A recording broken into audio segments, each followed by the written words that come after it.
Go. Hi guys, and welcome to this week's lesson. We're going to be talking about shrinking a text. And Miss Harper is recording, by the way, so she's on the other side. So we're actually going to be reading. Wait. Hang on. I can't do it. Oh well. Okay. Oh, flip the camera. We're actually going to be reading paired passages. So two passages that are both going to be talking about aluminum. One is actually about a guy, Charles Miller, is that the right name? Charles Miller. And he was a guy who came up with the idea of producing aluminum. Okay? Just making sure I got that right.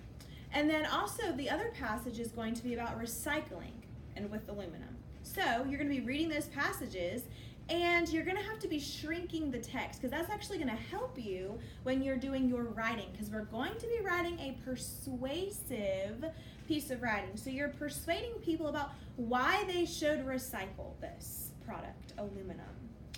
So, shrinking a text. You start out with something big, like a paragraph, maybe the introduction, maybe the body paragraphs. You start out with that bigger paragraph, and then you're going to read it, come up with a summary.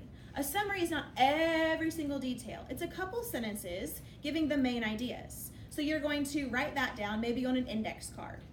And then once you come up with your summary, we're going to shrink it even more because we're trying to get it as small as we can because right now we just want to get like the main ideas. So then maybe you want a Post-it note to write your 1 or 2 sentences about that paragraph. So you go from the whole paragraph to a summary, a couple sentences, maybe 3, 4, to maybe 1 or 2 sentences. So shrinking the text. Can we shrink Miss Harper? Yeah, shrink. So, for instance, you have your paragraph, a bunch of writing. It could be 6 sentences.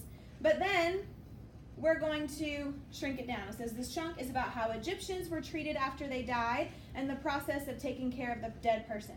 So this would be an appropriate way that we could have shrunk this huge paragraph. Short and sweet, to the point. There's your pen, Ms. Harper. There you go. It's not Yours is calibrated, different so than move it. Wait, no. Go down a little bit. Oh, goodness. I know. It does this all the time. Wow. Okay. So apologies for Sorry Susan, for Miss technical Harper's delay. technical issues. So as you are reading and as you're writing, it's very important that you make sure that you're staying on topic. You're focusing on what you're supposed to be writing about. You're persuading people why they should recycle, okay? That's all you need to tell me. You don't need to tell me a whole life story of Charles Miller. So ask questions as you're shrinking your text and as you're writing your paper. What am I really trying to say? Make sure you have that down before you start rambling on. What is most important about my topic? So this is your opinion because you're persuading others. So what's most important to you might not be most important to the person sitting next to you, and that's okay. And then what do you wonder about? Because if you're interested about something or you have a question, then it's actually going to make your paper a little better because you're going to want to find the answer or you're going to want to tell people about what you've researched or discovered. And then what am I most curious about? Kind of the same question about what do I wonder? So, anything else you want to add, Ms. Harper? You did it. Y'all going to Awesome. be persuading us, so get to persuading.